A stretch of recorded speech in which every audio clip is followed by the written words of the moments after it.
Physical Science, grade 10, grade 11. I welcome you to today's lesson.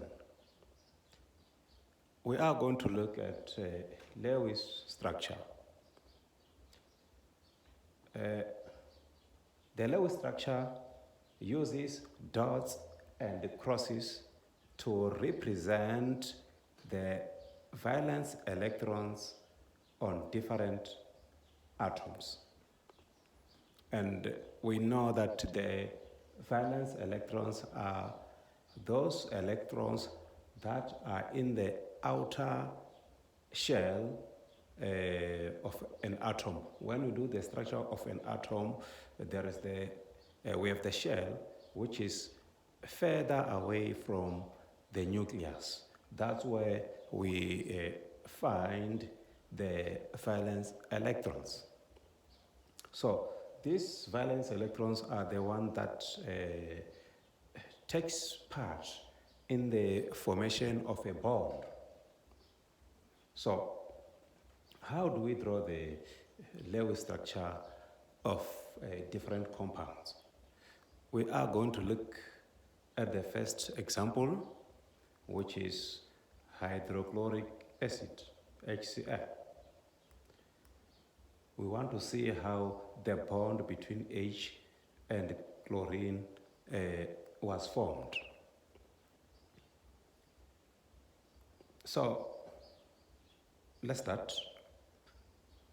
Hydrogen will combine with chlorine to form hydrochloric acid or HCl.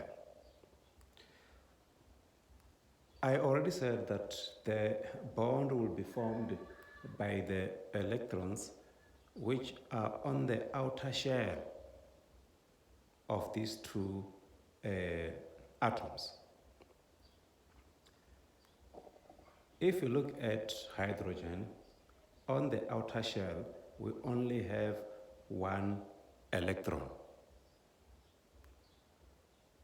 And if you look at chlorine, on the outer shell, we have 1, 2, 3, 4, 5, 6, 7. The electrons that we are seeing here are the ones that are found on the outer shell of each atom. Let me show you something from the periodic table on how to quickly identify the valence electron on different atoms. Here is my periodic table. Here's my periodic table. You can see group 1, group 2, and then group 3, 4, 5, 6, 7, 8. So another way of identifying the valence electrons on different atoms is to look at the group number. I've shown already the group numbers, group 3, 4, 5, 6, 7, 8, group 1, 2.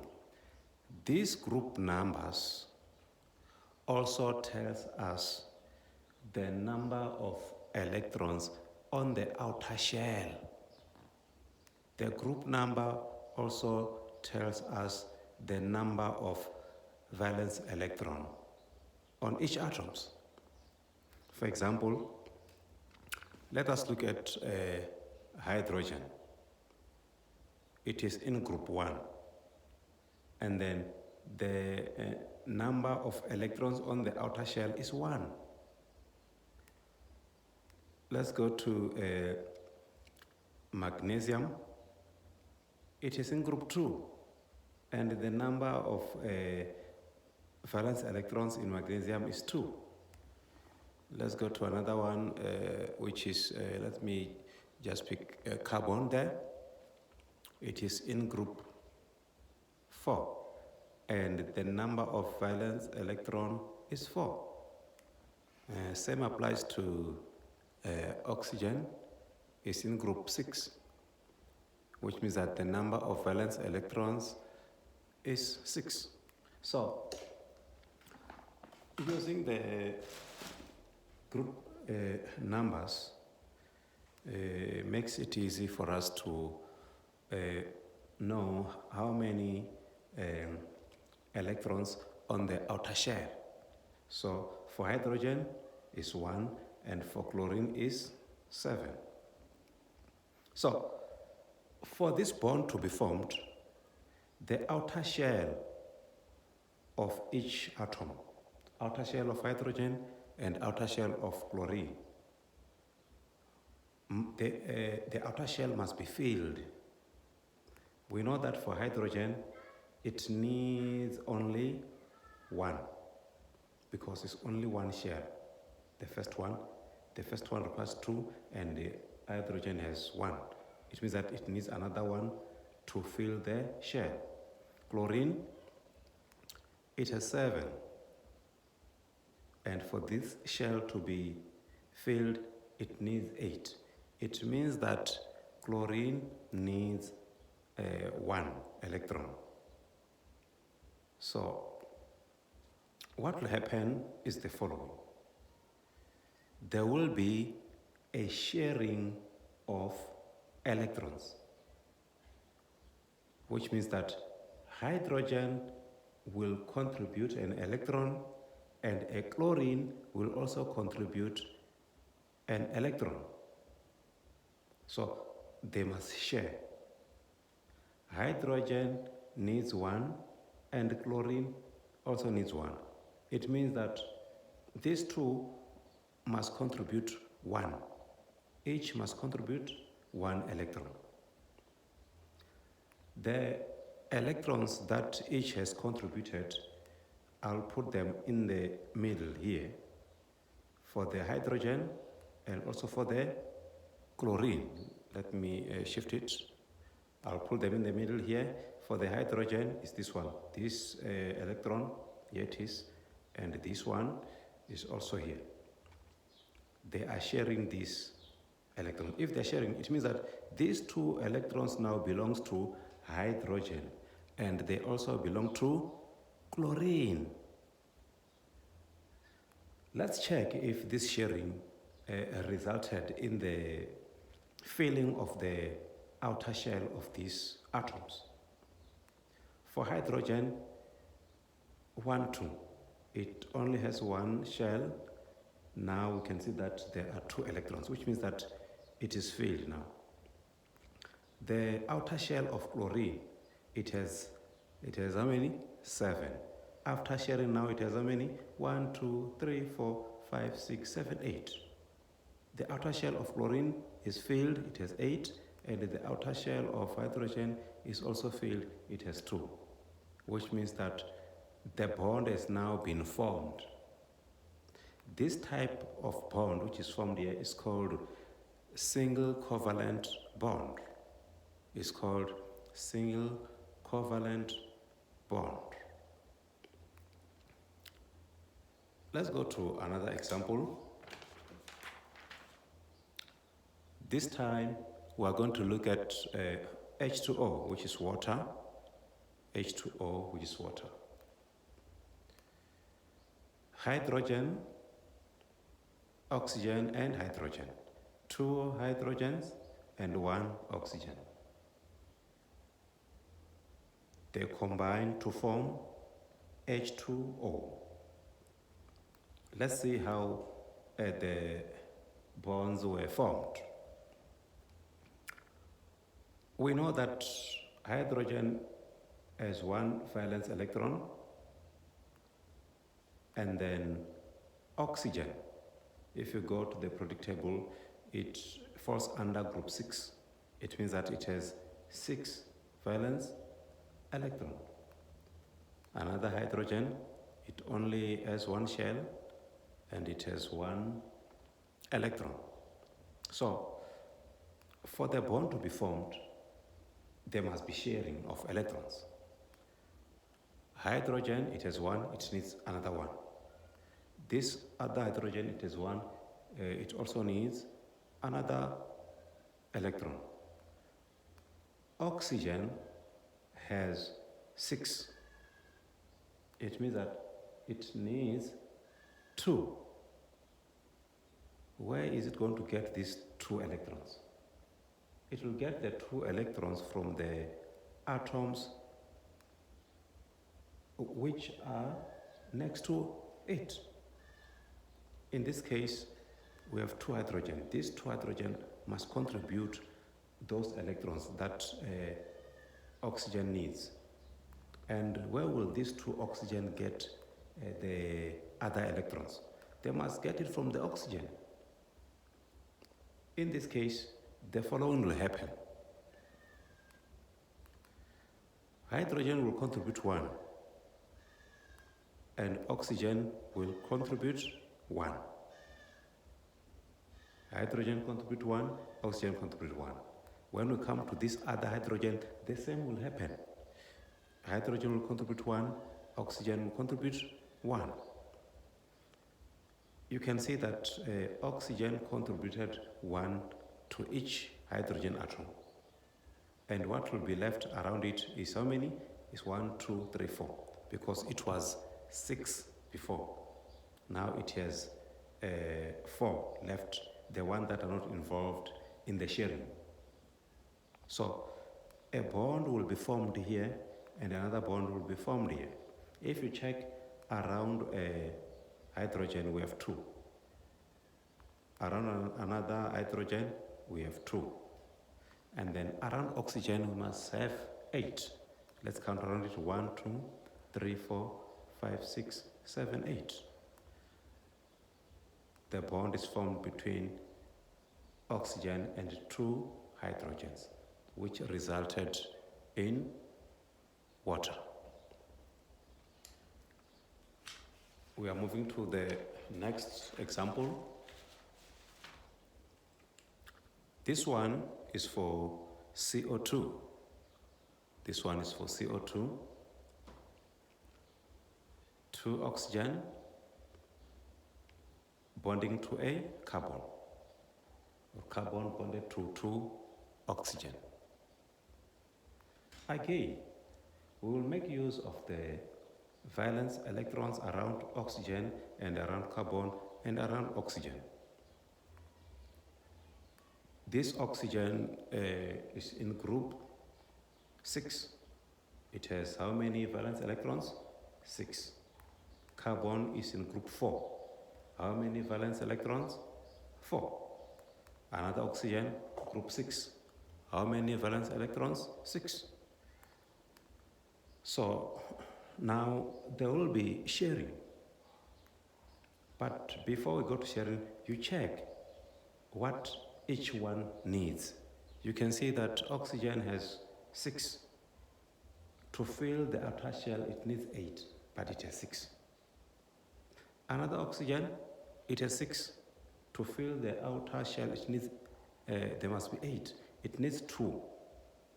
This oxygen needs 2, and this one also needs 2, so that they will have 8 on the outer shell. Carbon, it has 4 electrons, and to fill the outer shell, it needs another 4, so that there will be 8. So there must be sharing of electrons, like what happened in the previous 2 examples. Oxygen needs 2. Carbon needs 4. Another oxygen needs 2. What is going to happen here? To fill the outer shell of this oxygen, oxygen must contribute 2. Here, né? If all oxygen contributed 2, carbon must also contribute 2, like what I've done here.